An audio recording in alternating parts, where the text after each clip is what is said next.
Pagsama-samahin natin yung ano natin ngayon, yung liquid na agad. Yung ating vegetable oil, vanilla extract, and then isama na rin natin tong ating milk.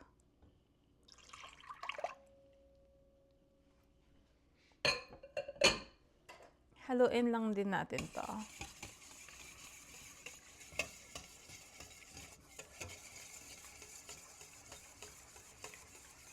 Yung kahapon kasi na ginawa natin o binake natin na choco butternut, wala na dito sa bahay. So yung anak ko, nagre-request siya na magluto pa tayo.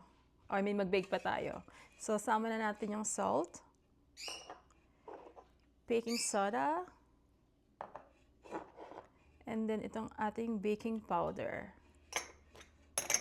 Pwede na rin natin isama yung ating brown sugar.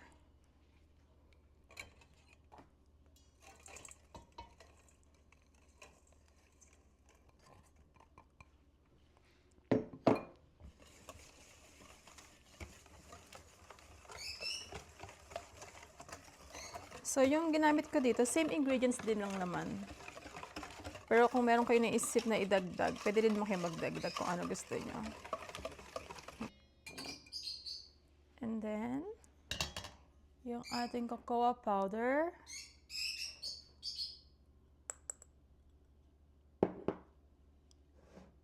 Then, sabay na rin natin itong ating all-purpose flour.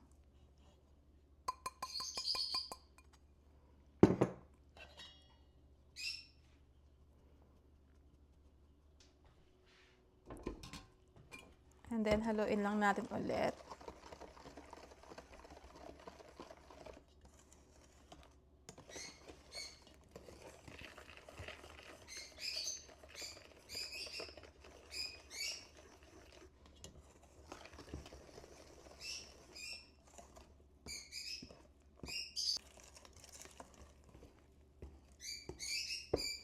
So, ganyan yung itsura niya.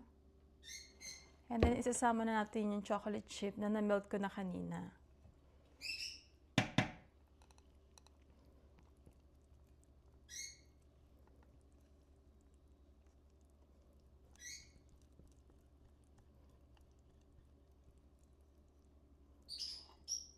Parang kahit ako, nabitin ako dun sa donut. Nabitin kami lahat dito sa bahay. Kasi pinadala ko sa asawa ko para matry din nila. And then, syempre, madalis naman tayong hapagluto.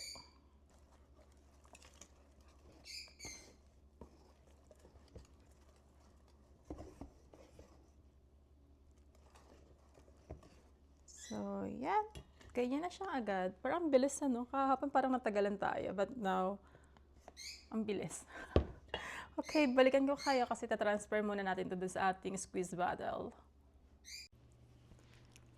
So, na-transfer na natin sa ating squeeze bottle. So, same pan pa rin yung ginamit natin. Yung maliit pa rin. And then, nilagyan ko na rin siya ng oil. Ayun na lang yung ginamit ko. Ayan. Tapos, lagay na natin ulit.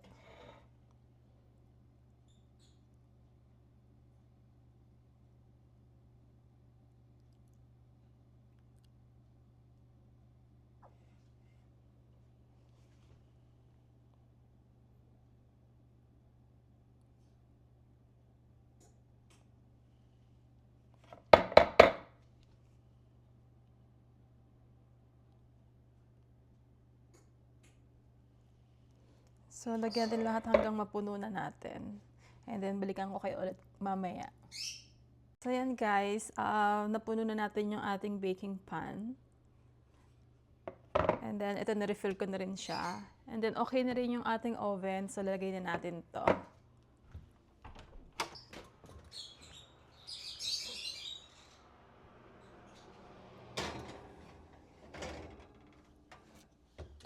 Gawin lang natin mga 8 to 9 minutes. Cooking time. Okay, so balikan ko kayo mamaya kapag kinukoat na natin yung ating donut. So, habang naghihintay tayo sa ating binibake, maghugas muna tayo dito para mabukasan yung ating gagawin. Minsan mahirap yung ikaw na nag-bake, ikaw pa maghuhugas, ano? Pero mabilis lang naman to kasi wala naman tayong masyadong oil or hindi naman makapit. So, lagay lang natin dyan.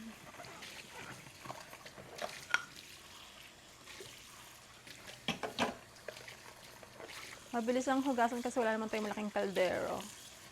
Yun lang yung mahirap kapag hinuhugasan may malalaking kaldero yung pinaglutuan ng ulam. Ay, nakakatamad yun.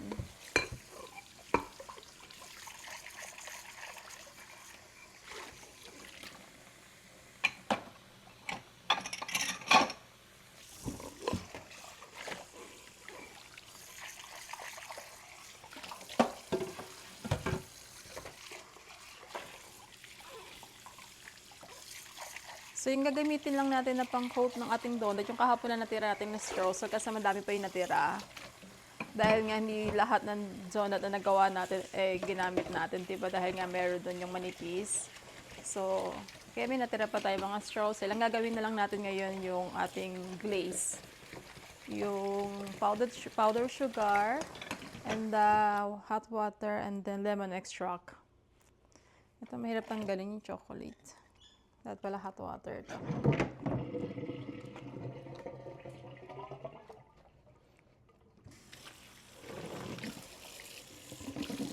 Siguro ito, babaran muna natin ng hot water. Kasi medyo mahirap matanggal yan eh. Babaran na lang muna natin.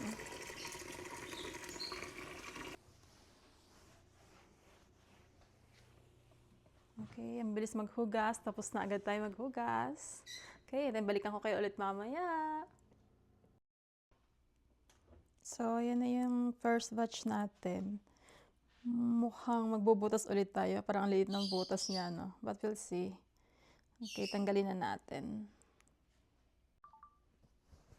Tanggalin na natin.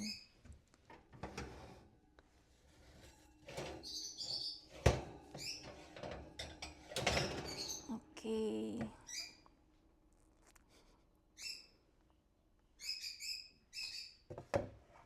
Pakit lang.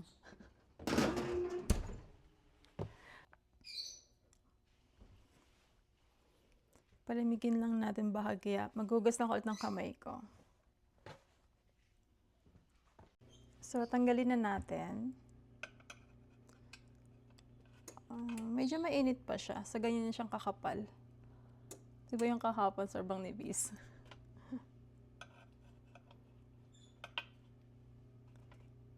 Palamigin lang natin. At saka na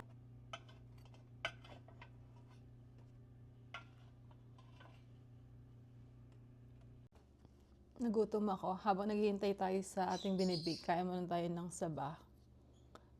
Ang liit lang.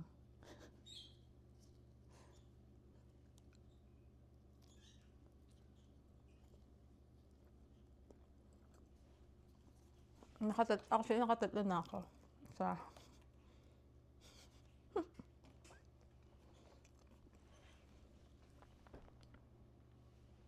Meron pa tayong 3 minutes. Meron tayong mini donut tsaka mini banana.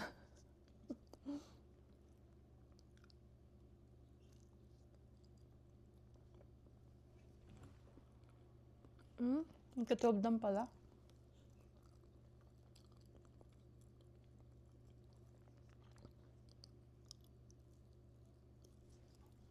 So, 3 bites lang pala yung ating banana.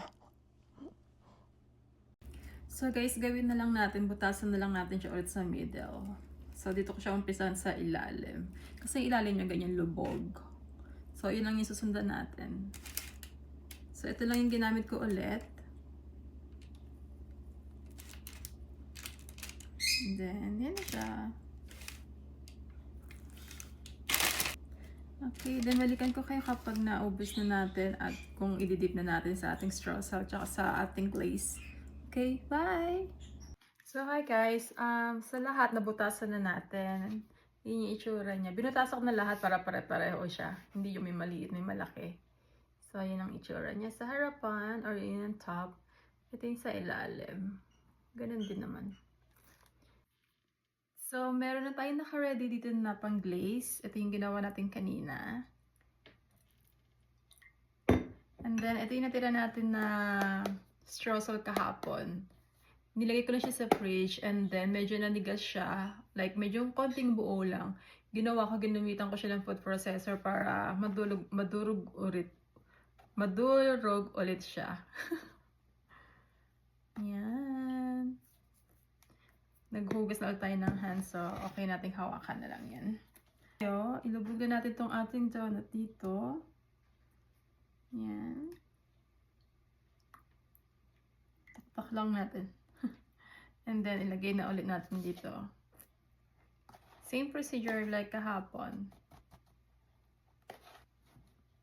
Meron tayong unang nagawa. Lagyan natin dito. And then, gawa ulit tayo ng isa.